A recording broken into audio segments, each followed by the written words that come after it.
Oh, gosh. Hi, Gina. Oh, hello. How are you? Hi, everybody. I'm doing good in yourself. Oh, I'm so wonderful. Very grateful. I'm in a grateful space. Absolutely. How are you doing? It's a pleasure to meet you. So nice to meet you. Thank you for inviting me to be on your show. And hello to everybody out there. And big hug from Arizona. Thanks for reaching out. Yeah, thanks for reaching out to the show. I know we've been trying to make this happen since April. Yes, sir. Correct me if I'm wrong, since April. You've been a Yeah. busy bee, traveling all over. Yeah. So many Yeah, things. Actually, today, I'm in my new space. I feel finally able to be in my body and to receive and, when you go through a big yeah. changes, it's just, yeah, Big changes. yeah, Want to elaborate? Like, are you making big career moves? Like, before you answer that question, when one reads about you, like I did, it's not like what does Gina do? It's what doesn't Gina, do when it comes to the artistic world, yeah. right? And you know what's funny? I just want to welcome everybody who feels, that people have kind of chastised them for not having one main road that they follow down. Because a lot Mm. of times people made me feel bad about that they all kind of have this feeling like you need to pick one and stick with it. And so for a lot of times, especially when I was younger, I felt there was something wrong with me. And I just realized I'm a curious Gina, and I, I might want to go down one road for like 6 months or a year. And at one point, all of a sudden, it's not resonating with me anymore, or it's just not lighting a fire under me, and I move in another direction. And I think that that's a wonderful way to live if that's what you want to do, and don't let anybody sort of influence that. And once I embraced that, um, I was able to go down. I love business and working, and I love being busy. So I did do the business thing for a long time, working for places like Warner Brothers and Disney and Fox, and I learned a lot. But then I just really wanted to be an entrepreneur and be in charge of my own schedule and my own, I almost needed to break out of the box. It was a different Yeah. expression. And, then I went into my being an author and getting several book deals, getting an agent, leaning into my artwork and charities and things like that. So, yeah. See what I'm talking about right there. But, even though you do so many things and you carry so many tasks and wear so many hats, all complements each other. Yes, you're all over the place, but you're still within that specific niche, right? I mean, from Yeah. a media executive, artist, illustrator, author, podcaster, it all complements each other. Yeah, I mean, and also I've become a spiritual advisor and a teacher, and that's when my bio gets. So it's really kind of hard to write my bio in a way. I also have a little bit of a beauty line with my sister-in-law, but gosh, I like being busy. I like people. I Yeah. like meeting people of all walks of life. So I don't know. At my end game, it's really about the community. Everything I do and everything I want to be around is about getting to meet people like you.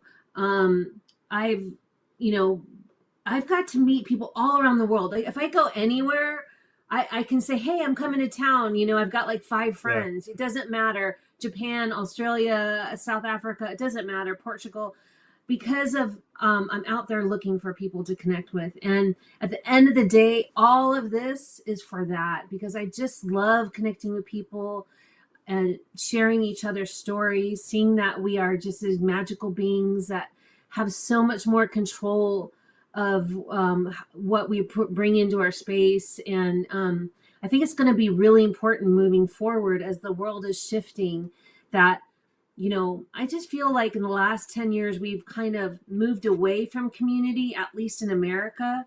People are isolated, people are sad, people are lonely.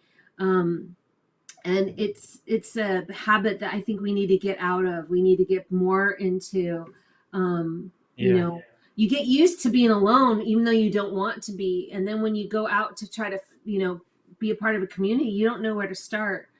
So Especially when you're dealing with different types of people, different cultural backgrounds, different types of emotions. But I mean, you mentioned spirituality, and it plays such a huge role in one's life and one's career and one's growth. You yeah, know, like if you put that first, I mean, everything else falls into place. As you said, wherever you go, you can connect with people because you got a good aura around you. yeah, You got a good energy around you. And people pick that up. I mean, even with the podcast, we doing this virtually, but I will not lie to you. There hasn't been one guest that has come on here where there wasn't that good energy. And that's mhm, because we're practicing spirituality. So, what you put out is what you get back. So the podcast is attracting, like-minded people, but also people on that level of spirituality, that level of energy where there's no bad vibes. And it's yeah. so awesome. And I mean, it can happen like this, screen to screen. It doesn't have to happen like face to face. Crazy. Yep. I love Yeah. how spirituality is actually like being broken wide open. It seems recently, all these channels on YouTube, young men maybe that would feel like they couldn't, it'd be too vulnerable of them to talk about spirituality. Now, I have people on my that I follow that I subscribe to that are like 18 years old in like Germany that give me inspirational messages, like a young fella or something, and it can come from anywhere, and that's just also another thing that I love. um, when I was, I felt like I couldn't explore my spirituality and my surroundings for a long time. I was married to a rock star husband, and a lot of music, and in that community I was in, it was a lot of drinking, a lot of partying. You couldn't really talk about spirituality, and then I was also working at the studio, so it felt very, you know, um, very business-like minded, and I wasn't being who I really authentically was, that was when I was probably the most, lonely and sad, and I had to break through that, and have my voice and say, spiritual, like you said, I feel like I can handle anything, good or, yeah, life is so challenging. But I do have this like rock that I sit on of spirituality that holds me and grounds me, regardless of the things that come. And some of them have been pretty bad Yeah. Yeah. situations, and sad for humanity or whatever. But that spiritual rock just holds me and just, gets me through to that next moment. And then, yeah, I just, for me, it's been life changing to embrace spirituality. It makes me dream. I write Yeah. stories, I write fictional stories. My agent is trying to sell a 5-book series right now, and I wrote the first book, and it's like a Harry Potter like story. It's like 100,000 words. We built the whole Wow. world. It's all underground, all underwater adventure. It's called Thomas Fine and the Mystery School, and we're putting it out to directors and studios right now. And that whole thing started as a vision of a spiritual vision of, um, otherworldly energies coming together, and humanity on this planet coming together and embracing everything that was living and holding everyone up and speaking telepathically and embracing technology in a positive way. Yeah. And in a way, I feel like I'm prophesizing the future, that, just like The Simpsons. um, That's a good example. but you know what I mean? And I believe that a lot of these things are like that. They get visions of, that help us.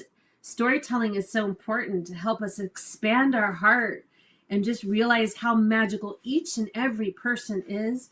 And I really try to walk in life that way. Like if I go to the grocery store, I try to have awareness and connect with Yeah. a few people with our eyes and just say hi, and you don't know what that person, that little nod might just wake them up a little bit and say, oh, somebody saw me today, and Yeah. Yeah. Yeah. that's a lot of my messages right now, is walking around more aware of how we're affecting the people around and the animals and everything around us. Yeah. It's respect and kindness, for each person. As you said, you see someone, a complete stranger, walking down the road or in the grocery store, and you just greet them, hi. That one hi can make their day, because they could be going through something, and here's Gina saying hello to me, greeting me, asking me how I am, Yeah. and that's part of spirituality as well, because there's something telling you to ask that person, how are you? And that's enough. As you Yeah. said, I'm recognized, Yeah. someone actually cares. Kindness, basic kindness that we need to practice, as humans. I was actually, I was with a friend today, and we were having a chat, about the world and the current state. And, as much as there's chaos out there, there's so much more beauty. We just need to like lift the veil. The world is becoming more awakened, and we just need to mutually respect each other, not fight with each other. And it can be these petty things, here in South Africa, for example, that people are fighting about. I'm like, what's the point of it? It's not going to matter in 5 years, Yeah. but here you are disputing it. Like, I mean, when we could be living in harmony each day. And he made a good point to me. He said that the thing is, people haven't found their purpose as yet. Mhm. So instead of focusing on my life, I'm focused more on Gina's life. And then I see all these accomplishments, and what Gina is doing. And instead of me actually pursuing my purpose and finding out what that is, I'm more focused on you, and I'm hating, and there's so much jealousy. Yeah. And I mean, us coming on the podcast and talking about these topics, sends a message out to people, stop, chill, relax. Yeah, I have a book coming out in January, and in the very front of the book, it's called Planet Walking, a Handbook for the Living. And it's really written for sort of the millennial mindset. It's like little chunks of just the information you need, So Yeah, yeah, it's not 500 pages of about energy. It's like, here's what energy is, and here's how you can affect it. And I just feel like people have less time to like go through the hundreds of pages. So I just like, here it is, 1, 2, 3. But I have a big section in there, how to find your soul gifts and your themes in life, because you do have themes, and sometimes it can be hard, but once you start to recognize them, you start to fall into place, and you write down, and you're like, oh, you really do have to kind of break down what is the theme in your life. Like, you like to communicate and talk, right? So and bring community, obviously. So you started a podcast, but if you like to do that, but you didn't have the idea of starting the podcast, you might feel like a little hole or something. So, but you have to break that. It's like, I actually like to talk. I actually like to communicate. I like to do this work. And it could be just momentarily. You might not do it in 10 years, but it can change. But the themes can be like hands-on healing. Like, maybe you want to touch people, even through massage, or it could be meditation, or go doing anything that you want. But it's there's definitely a process that gets you into a meditative state, to where you can hear your internal voice a little bit more, to practice drowning out the things that really are noise. And because we have, the mind is a supercomputer, and we constantly go back to our mind, right, as the yeah, the most important thing. But really, we have to have the mind work with our heart, work with our gut. So our gut is our intuition. Our gut is the one that's leading us towards a job, a person, a relationship. And then our heart is literally going back to we were all born from love. We all came out of the same. There's one thing that we all have different, like, dialects or colors or whatever, but we've all come through the same place, right? yeah, And in that place, we had to be filled with love. We had to be nourished. We couldn't take care of ourselves. We've all been vulnerable, all of us, every single one of us. And so if we start to see ourselves, and everyone, even the people you don't like, that as part of that same process of love, and then we can go back to love for them, even though if we don't like what they do or the things that they say, we can still shower them with love instead of hatred, um, yeah, and that stuff. So going back to love, and that'll help you also find your purpose and passions and themes in life. But if you can't find those if you're in hatred, it's just yeah, that yeah, that yeah, that hatred and resistance, negativity, judgments. When you're judging yourself, or nobody likes to be judged, but why do we judge so many other people? Like, I don't like to be judged, but why do I judge people? So it's like, if you don't like it on yourself, you need to really have awareness and practice not judging other people. And it could be as easy as like, I don't like your shoes. I mean, I'm just saying, like, but once you practice it, it's been a practice of mine to, like, if I look at something and I'm start to judge someone, I just switch it off and I turn it to something. And it's almost like a muscle in my mind now. I just don't have time to judge other people. I just don't have time. Yeah. And I think that's why I have more space to be very productive. I'm extremely productive. I could write a book. The last book I wrote in 7 weeks, 70,000 words. I did 15 illustrations. I did healings. I was training for a marathon. Different things. Like, the only reason why I can achieve so many things like in a small amount of time is because I'm practicing the things I'm allowing my brain to hold on to. If I Yeah. was to go Yeah. in the news and judge every single politician and every single bill and every single thing that's happening, I wouldn't have space to write a book. Hmm. I wouldn't have space to work on my physical body, and so I think that's been a really helpful practice of mine is like this time and space is so valuable. What am I going to fill it with? Yeah. Yeah. Yeah. That was so inspiring. I mean, it's the first time I ever heard of an example of teams, So, but you're quite right. You're quite right. And I mean, we also have to blame, mainstream for all of this and all the material that we consume, out Mhm. there, where our attention is actually diverted, whereas you focus on yourself, it's your Mhm. journey. I always say if anyone is going to make it in this world and develop themselves, you have to do it without the government, you have to do it without politicians, because they are not coming to save you anywhere. They're not No, coming for to save sure. you. You have to save yourself. You have to build your own life. And that's Yeah. just how it is. I got to Yeah. ask though, like, even though you love each aspect of your life, do you ever get burnt out at any point? I mean, how's your Oh, time management? Like, what can you share about that? Because I mean, there's so many artists out there, and I can't pin down to any specific artist, just artists in general, whether you're a musician, a writer, illustrator, author, and they're finding it so hard, especially if you're an independent and you still need to put food on the table, you're still building yourself up. So, yeah. you need to work out, a schedule and also a healthy schedule. I can't be sleeping 4 hours because I need to wake up for work and then I want to come back and I want to work on my book or I want to work on my music. Or you need to still, fit in exercise or eat healthy, where you can. What can you share Yeah. like about that? Well, recognizing that wherever you are is exactly where you need to be, and finding out what that thing is that you are getting out of it. And also, still, even though it isn't, say, the end goal, like, say, if you're having to work a 9 to 5 and you're making very little money, but you want to be an artist, still recognizing that that 9 to 5 has value to you and respect it. And the thing, for what I was noticing is it was really hard for people to stay out of the negative, like, say, like office gossip.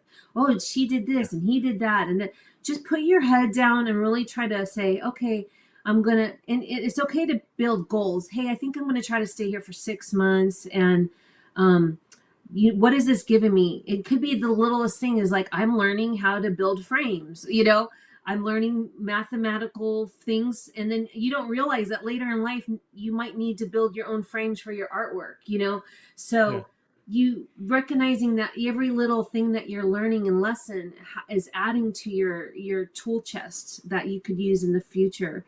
And again, practicing staying out of the negative. And then you have to follow your highest excitement as much as possible. And so, for example, you know you might have to do that 9 to 5 job, but then you have like only 1.5 hours left afterward to do for yourself. um really plan those or do you want to just sit and on a boob tube and literally just watch? And sometimes you might have to do that because your mind is overwhelmed and you just want to relax, but that's a choice. And making that choice and saying, no, I don't want to think about nothing, I'm going to put something really dumb on and just chill out. and do that with awareness. Or if it's like, but if it doesn't excite me, if it makes you tired, that's a signal that maybe it's not the right energy for you. And you might then say, okay, I have this hour and a half, maybe I'll go take my dog for a walk around the block. And then you're moving the endorphins, and then you're getting in the dog, and you're connecting with animals, and you're connecting with nature, and that brings you more energy. So your choices matter. Every little choice you make matters. Every little thing you consume, every little piece of content, if you're watching, scary murderous movies constantly, and then you have to go out into the world and you're like you're fearful, it's sort of like, well, maybe some of the content you're watching is contributing to that. And and it's your own accountability and responsibility. You're the only one that's with you 24/7. I don't care if Yeah. you have a relationship, you're married. I mean, you're the only one. So really seeing all that time as valuable time to curate your own life. I curate my life. And the last 2 months has been really hard for me. I got kicked out of the place I was living. The lady was abusive. I had to move in with my sister. I lost all of my money. I'm starting all over from scratch. I haven't made a lot of money off the books, even though I'm really proud of them. I mean, so even though I work a lot and I have a lot of progress, and people see my resume and go, wow, you've done a lot. Like, I'm in a moment right now of, probably at the lowest place I've been financially in many years. I had to start all over. I'm living in a half done house. I moved to a place I didn't know a single person, was very alone, and I have two 14-year-old dogs that were kind of sick. I really felt like I was at the end of like all this, but I really was having a hard time. But I really am. I moved back to Arizona from California, and I grew up here, and but for some reason I was like, I'm meant to be here. And the scenery was so beautiful, and it almost like could feel like this new energy just wash away all the stuff that I was carrying. And I've only been here 2 months, but I met a community of people. I met some guy at the park, and he invited me to this like ceremony healing thing in Sedona. And I met like 20 people in one day, and they all invited me to Chinese food. And then I met a fella that I started dating, and he's like the kindest, sweetest person, and we've been making dinners together. And it literally has been 2 months that I was like really like, oh my gosh, I've lost it all. I'm starting 100% over. And every day, and even having your podcast today, I just feel very emotional, because it's like I'm coming back. It's been 2 months of really hard, but I'm like back to myself. I'm back into working. I'm connecting with people again, and I'm really grateful. And I was really hard last couple months, but I'm just like, so we all go through it, you know what I mean? And but I practice the things that I talk about, and I talk about in my books. When the negativity was coming in, and I've had some people do some cruel things, and I just literally like had to practice. Like, it was the full moon, a strawberry full moon last night, and my new fella and I sat outside, and we did a whole meditation, and thinking of the ancestors, and it's the first time in the desert. And I'm not even kidding you, almost like if like I felt like the blackness of just the things I was carrying just started this, it just kind of dissipated, and I just felt like I went right into the light. And this morning I woke up, I had a completely new perspective. But I also respect those dark times. I didn't go down on myself and say, oh, I'm a bad person, I don't deserve happiness, like all those negative things. I recognize I was in a bad position, and it was terrible, Yeah. but I didn't go and start negatively self-talk to myself. And that's also been a huge practice of mine. I won't let myself be mean to myself. I won't love other people and other things more than I love myself. And and that's been a huge change of my life, because it's really easy to go like, oh, you screwed that up, oh, you messed that up, oh, you're not good at that, oh, you're bad at finances, oh, you look at your credit score, you feel judged or Yeah. whatever. It's like, I'm sorry. those were all put into place to control people. And I'm not Yeah. going to be controlled by things that people created, especially, some wealthy person created a credit score that or just for example, people in Japan, um, for example, debt, if you're in debt, is really looked poor upon in the community. And a lot of people commit suicide over just being in debt. And they lose Yeah. their actual life because they have bills.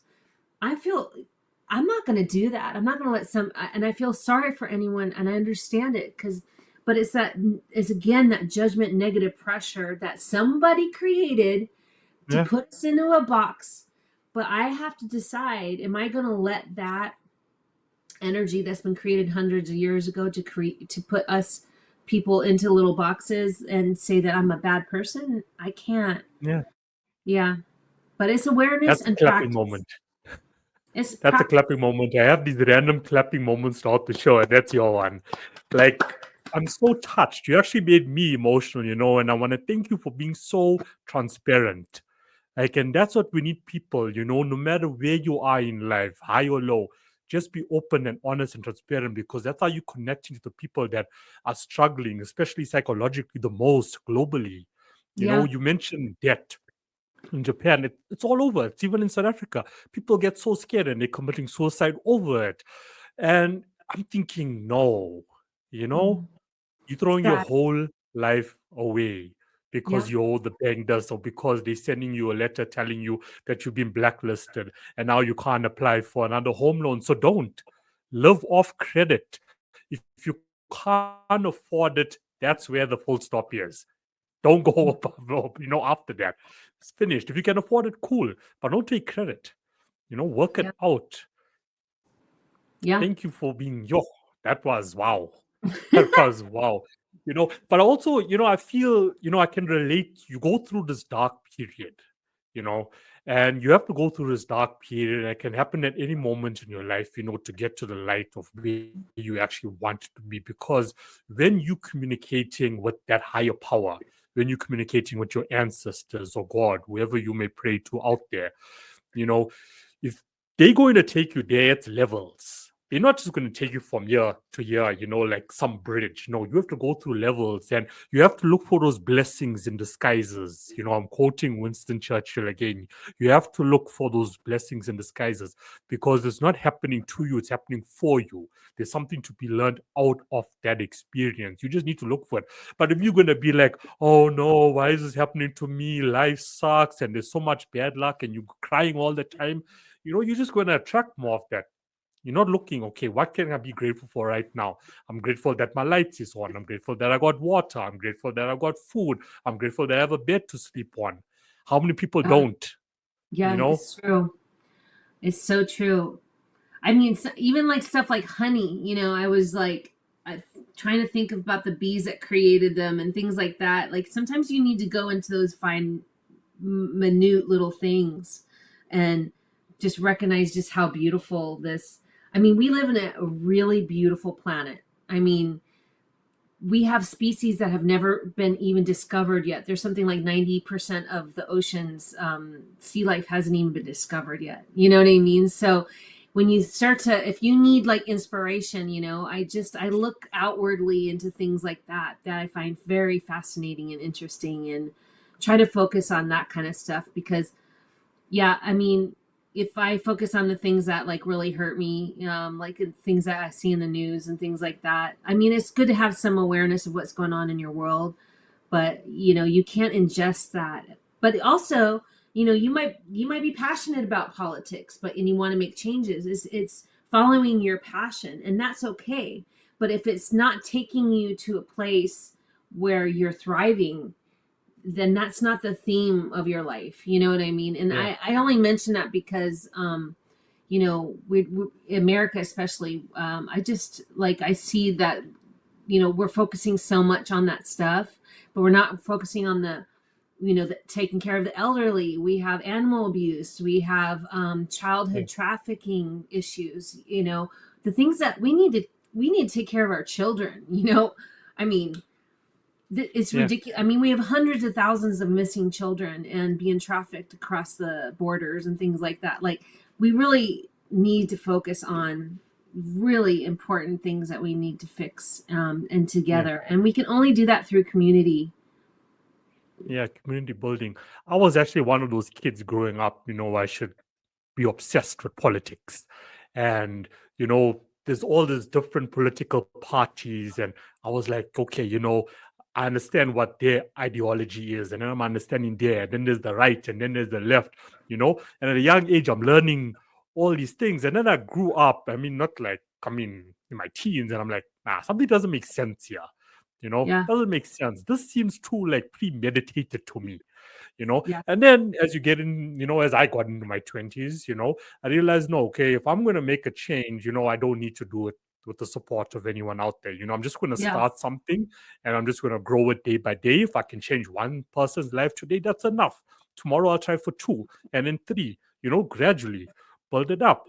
And that's what you need to do out there. Like, if you are passionate about animals, and you have this thing with animal abuse, don't go to like your local government or counselor or whoever, start something yourself. You mentioned yeah, community, find people in your community that have the same passion about, animal abuse, and then do something about it. Go out yeah. there. No one's going to stop you, Yeah. whatever it may be. When I was really suicidal, and one of the worst times I was very suicidal, really wanted to check out. I couldn't find anything anymore. I was to the point of where I was numb and I couldn't feel anything. And I went and volunteered at an animal rescue center, and it was like I was work. I had previously worked, a big job in the entertainment industry, making a ton of money, going to meetings and fancy clothes and all that stuff, and working on the lot. And then I got really depressed, and I kind of got blacklisted because I voiced my opinion about something that I felt was not right. And you can't do that in those kind of environments. So I kind of got blacklisted, like you were saying. So again, now I felt like I was outside this circle and I didn't belong because I wanted to share my voice.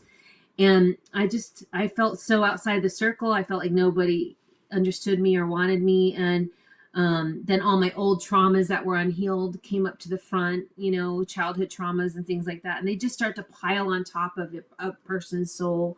And I knew I was in really bad trouble and I didn't know what to do about it. And so I went and I volunteered at an animal sanctuary, and I was walking, and they put me in charge of all the animals that were like in wheelchairs. I mean, really hurt, abused animals.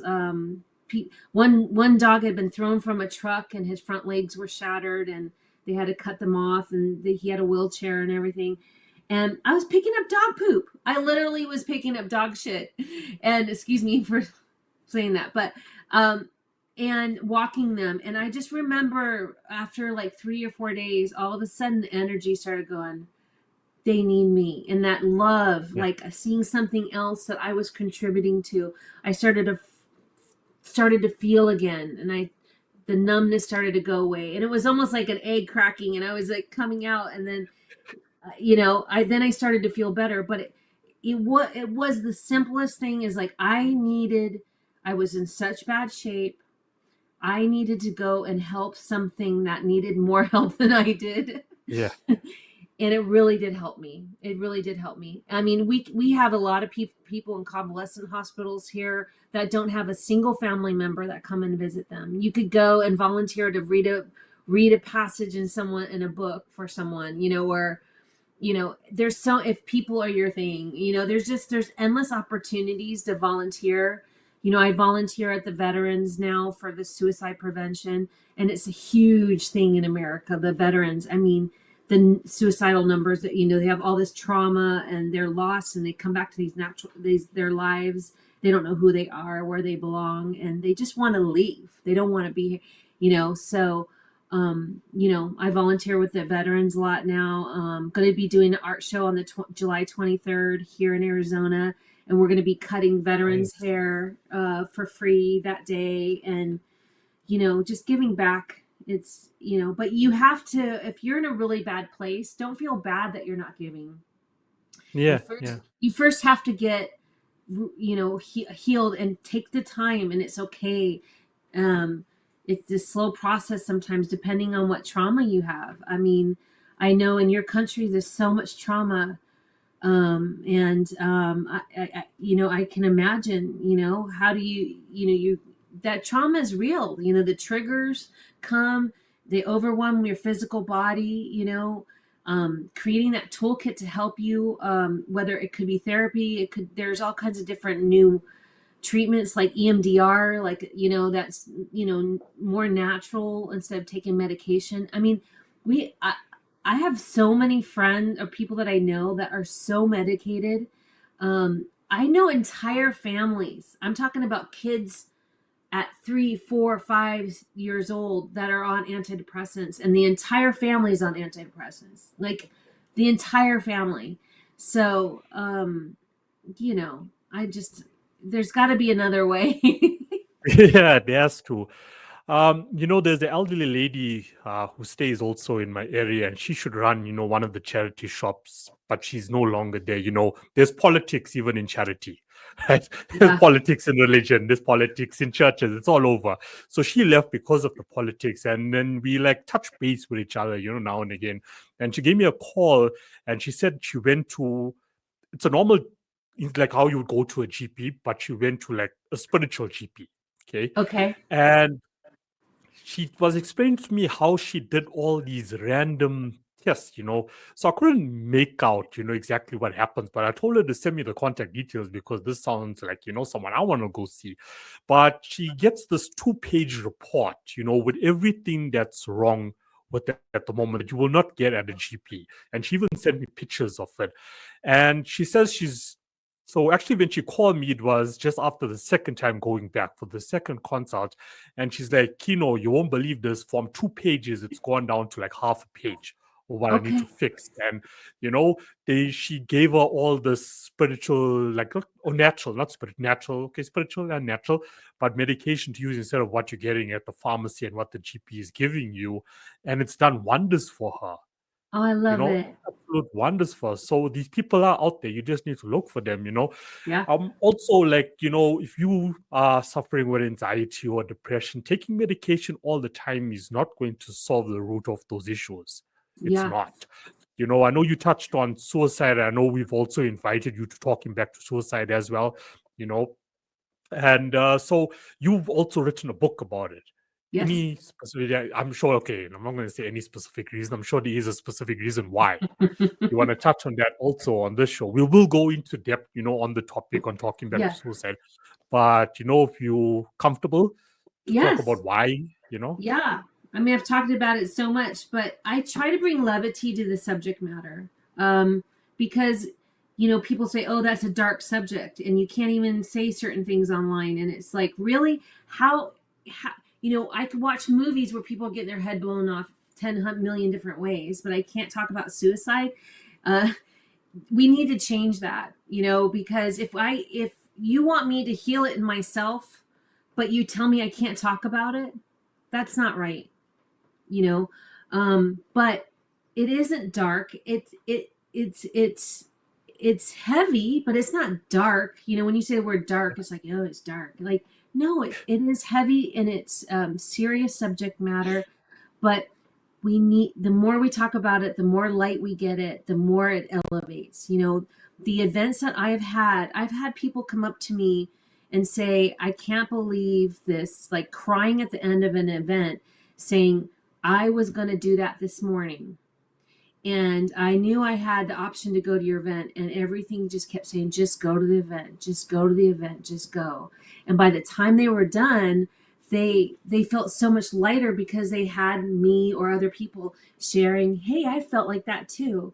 And it's a little bit different than depression, like a typical depression, or maybe a diagnosis like bipolar disorder or all that stuff. Those kind of conditions that take sometimes, a very well-trained therapist to kind of break that down. And there are good therapists out there.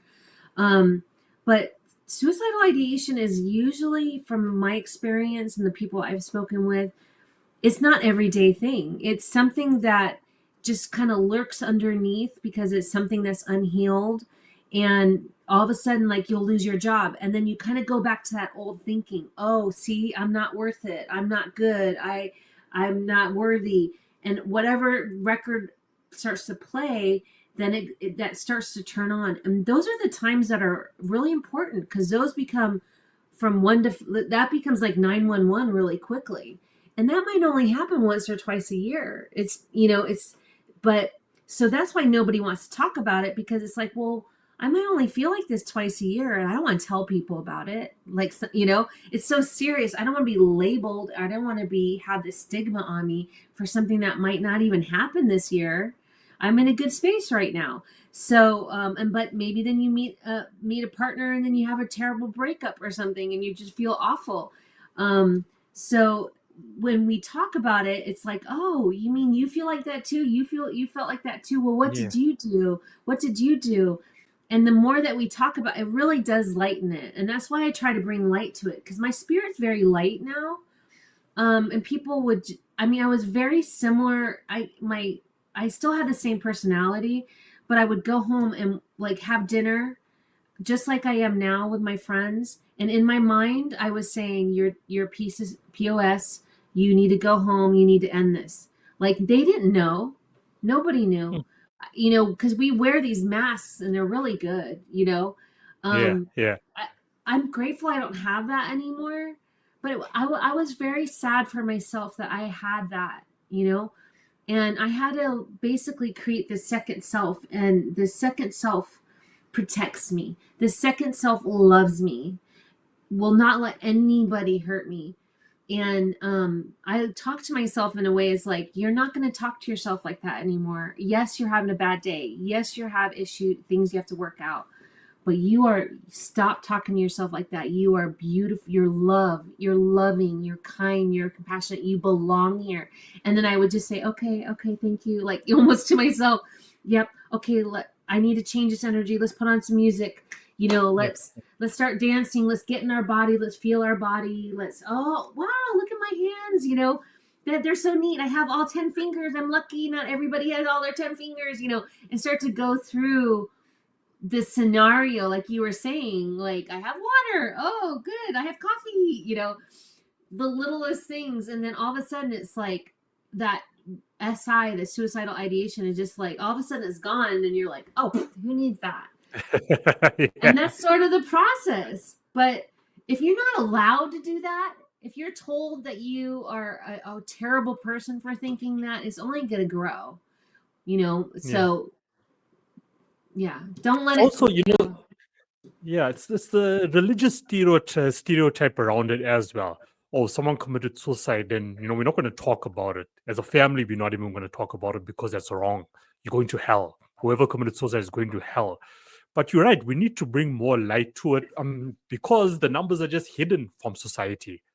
The numbers are growing and growing and growing, and we definitely need to talk about it more. We shouldn't be ashamed to talk about mental illness. Yeah. You shouldn't be ashamed to speak out about it. It doesn't mean there's something wrong with you. It's just you're going through something now that you don't understand. But there's people out there, even if they're not qualified. And I think, in this day and age, I trust the unqualified people more Yeah. than the qualified. Like, I would trust talking to Gina more, than a Yeah. qualified psychologist. But And it's the world. It's worldwide. It's the number one worldwide epidemic in the world. It's something we all share. Like, we're not all, like, all of us, the entire planet shares this. And it's getting younger and younger. We have like 10-year-olds here in America that go to counselors and say, I want to, this is like, I always tell people, if you won't do it for yourself, do it for the children.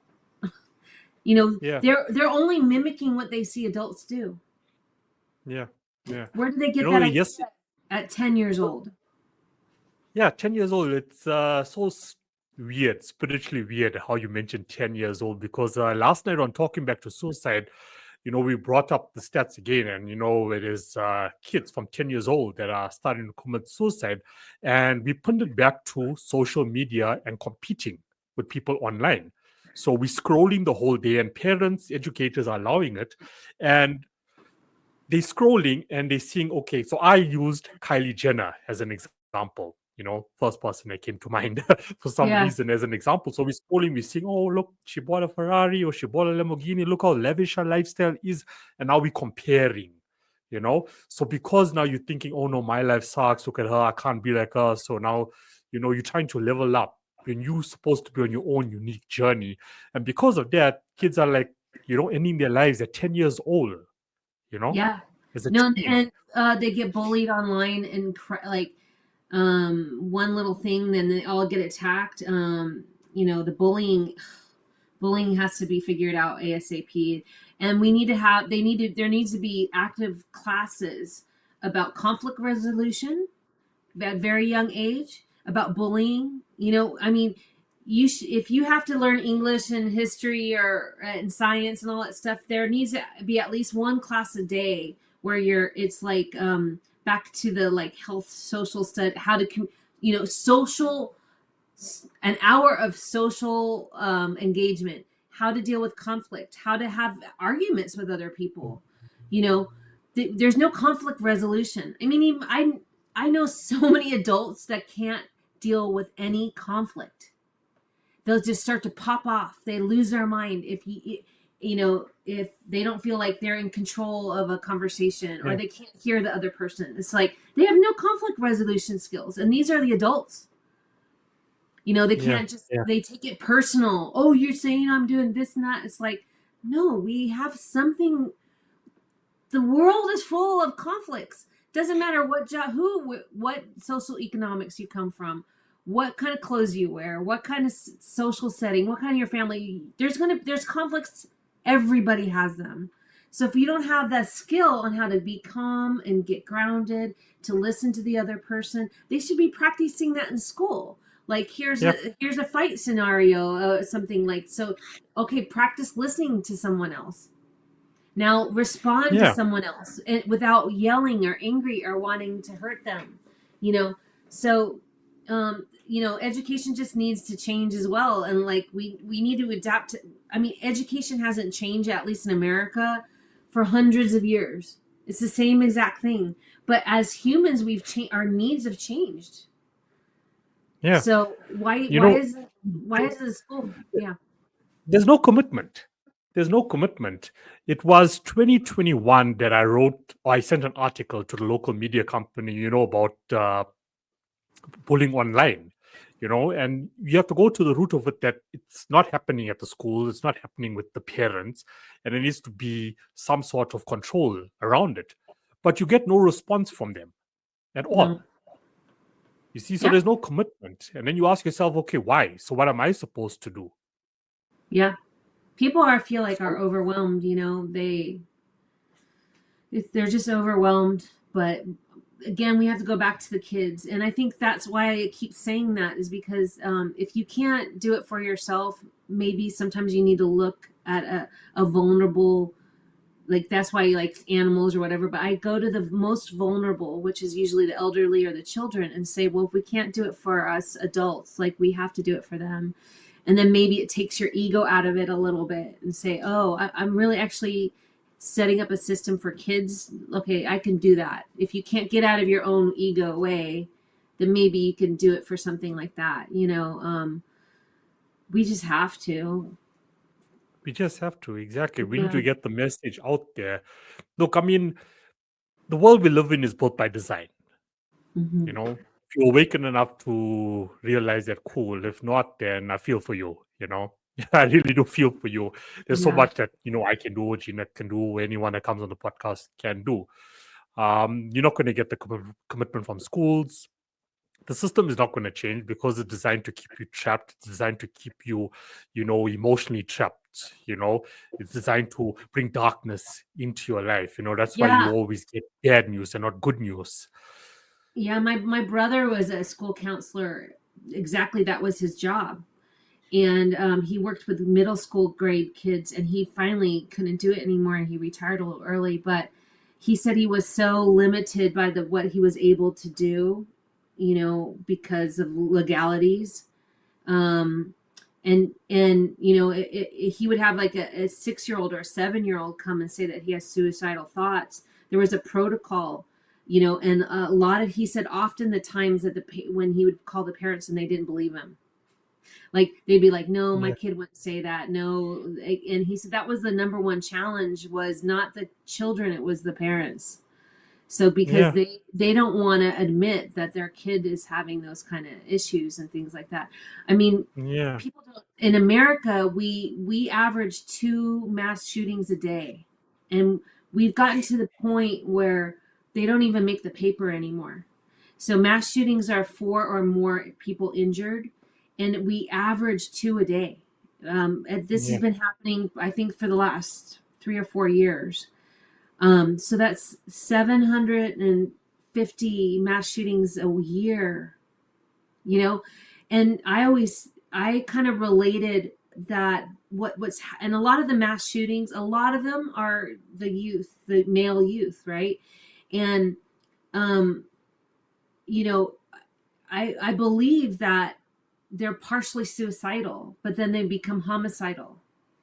So Yeah.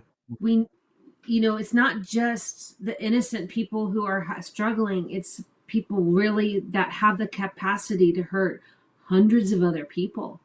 So it's Yeah. Yeah. not just that scared, lonely person who doesn't want to be on the planet anymore. It's someone who can go get an AR-15 and take out a school. So it is 911 for all of us. You know what I mean? And that's going back to the kids again. How do we have to figure out how we can help make sure that doesn't happen anymore. Well, bring that, because those people know that they're going to get taken out. They know that at the end of the day, they're probably not going to be alive. So they go from a suicidal mindset to a homicidal mindset. And so, can we capture them in that middle before they go to the homicidal thing and help them as well? So it's really important. You see, this is the news that any government doesn't want you to know, globally. Like, I wouldn't have known that there's 2 mass shootings, every single day in the US. And this is what they're trying to actually keep, like between themselves. I'm going to share something with you. And the more I spoke about it, with colleagues, with people in Canada and the States, the more it makes sense. So in April, I was invited to Los Angeles for an event to be one of the podcasters. And I've never been to the States before. So I was like, okay, cool, like I'm honored. And it was a publishing house. They call Writers and Illustrators of the Future. You should actually check them out. I'm actually going to send you the link because you Okay. do both. And you can Yeah. check out this competition. It's quite awesome what they're doing. Okay. So I'll send you the link. You can read about it. I'll also send you the podcast with the president of the publishing house, so you can listen, about what it's about. It happens each quarter, and the contest winners, and it's global. They invited each year to Los Angeles for like these huge Oscars. It's the Oscars for creators. Okay. So I'll send it to you, and you can check it out. And enter it, please do. So I was invited to be one of the podcasters to interview the winners, interview the judges. So it was short notice. So I had like 2 weeks, to get a visa approved and make the arrangements. So anyway, the agent that I used, he said, okay, look, I can get you an appointment, but you need to travel, what we would say in South Africa now, another province in the States, go to another state, to the embassy. So I rock up at the embassy, and the agent had no doubt that I was going to get the visa approved. No doubt at all, all checked out for me. I even had this invite. Cool, let's go for it. I rock up at the embassy. So this guy is there, and he's checking out my information. And he's only focusing on the podcast, and he's only asking me questions about the podcast. So he asked me a question about the podcast. He goes on thing, podcast. And keep in mind, the US embassy is the only embassy that wants your social media handles, from what I have found out, right? Oh, From my okay. agent, they're the only ones who want to know your social media handles. So it was quite strange how you were just like, asking me questions about the podcast, going looking. And then he asked me, the final question, cherry on top of the cake. Are you going to be interviewing people at the event itself, like a live interview? I'm like, yes, that's what I've been invited to do. He comes back and he tells me, oh no, we're rejecting your visa because you're a media personality. I was like, okay, What? so I never argue. I just accepted it. Is what it is. I come out, I call the agent. He got a shock. He's like, he's never heard of that before. So then the agent wants me to explain to me exactly what happened. I said, he's rejecting my visa because on their system, it shows that I'm a media personality and I need a separate visa for that. He's like, there is no visa for that. The Yeah, visa there that we isn't. applied for is the visa. Yeah. So then him and I are talking, and then I'm like, I'm communicating. Now there's another podcast that our co-host has, well, that's called Creating Team Human. And the co-host for that, he's based in Canada. So I'm like, Don, this is what's up. He's like, no, this is deeper. And then he started asking me, okay, on your podcast, when I interview, people from the States, do they mention anything like about the government, like how you have just mentioned about mass shooting? I said, yes. And he's like, they know that. They know that. Oh. So what they're afraid of is that I am going to go to Los Angeles and could be maybe someone says, this is what's actually happening, because now this is decentralized. You can't stop this sort of communication. They can't stop me from putting this online. And, connecting the dots, agent chatting to this person, that person. I'm like, nah, this is politics. Yeah, This is politics, you know. definitely. And that's So scary imagine because now a lot of me coming people in to America think we're free. yeah, Like we don't have all that influence over our media, and that's one of the things I think is like really come out, especially over after COVID and all that stuff, was we realize that like the media really is just a business and they have their own interest. And back in the day when they started newspapers, here, you're thinking of the little kid standing on the corner, 1800. Oh, Butch Cassidy came in and this happened and there was a bank robbery or whatever. It was news, and now it's a yeah, yeah, business. yeah. And now it's a business. And their business is they've got certain things they need for their business and to keep those people employed and work. And it's really sad. But there is behind Modern the day scenes stuff propaganda. that it's scary. Yeah. Yeah, I'm it sorry is. about It that. is. That's a But bummer. you know what? It doesn't stop us as creatives to keep doing what we're doing. And, I'm so grateful as well that even though I didn't attend the event, the president of the company, the people who work there, they still kept me involved. Yeah, They just did this press release, which came out today, on various outlets that are based, in the States. And, they even asked me to give a quotation, about the event itself. And I did. And they've just mentioned the podcast, they've mentioned me and quoting. And I felt so honored, like, wow, what an accomplishment. Even though I couldn't be there, yes, the company is still, giving gratitude for me for hosting them on my show and, sharing the wow. link to the podcast. So the reach is still getting out there. And Yeah, that's amazing.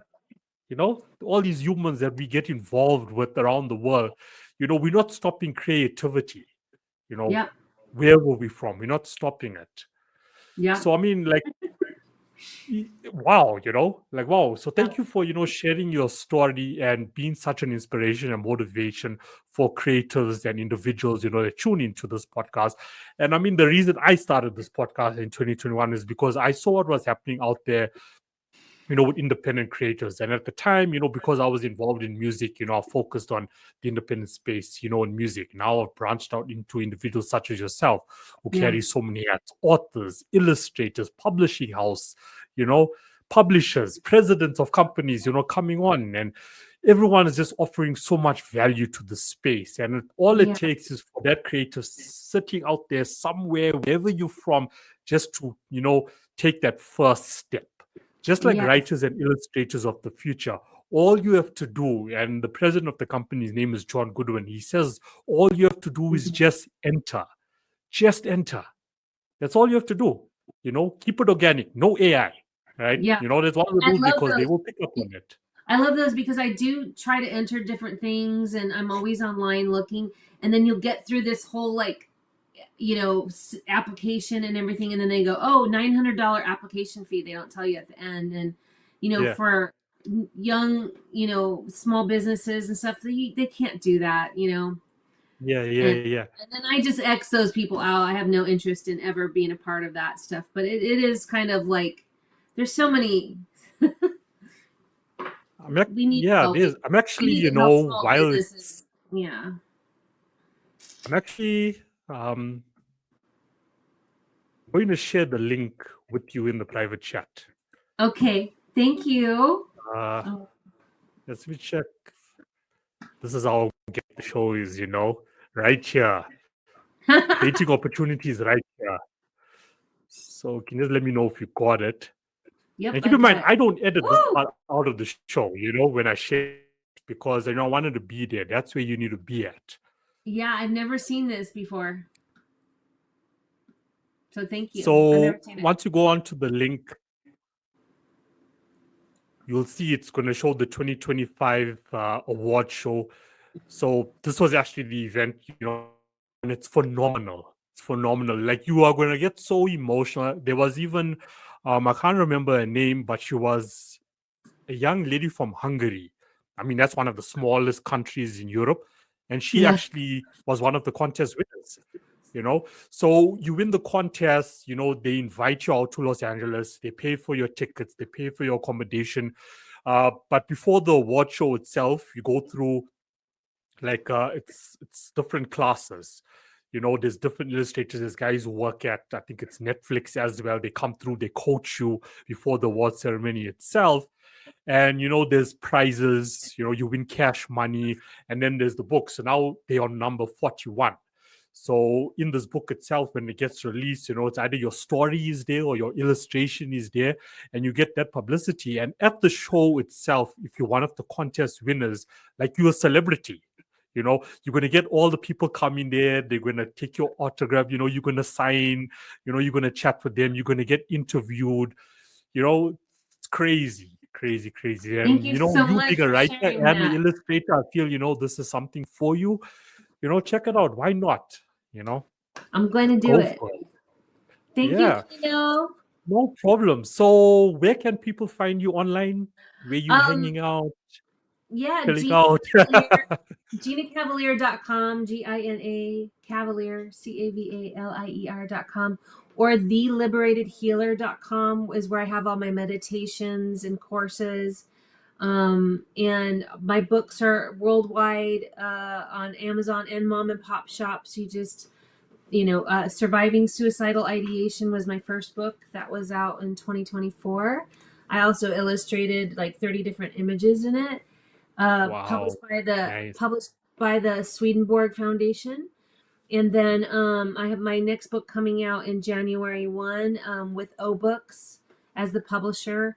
And yeah, so I'm just going to keep writing and doing the best I can to, love myself, but then love others and share my story. And I just want to send a big virtual hug out to anybody who needs it right now and let them know that, you belong here, you're loved. And, I thank you for your story and sitting with us. And thank you, Kino, for having me on your Yeah. show.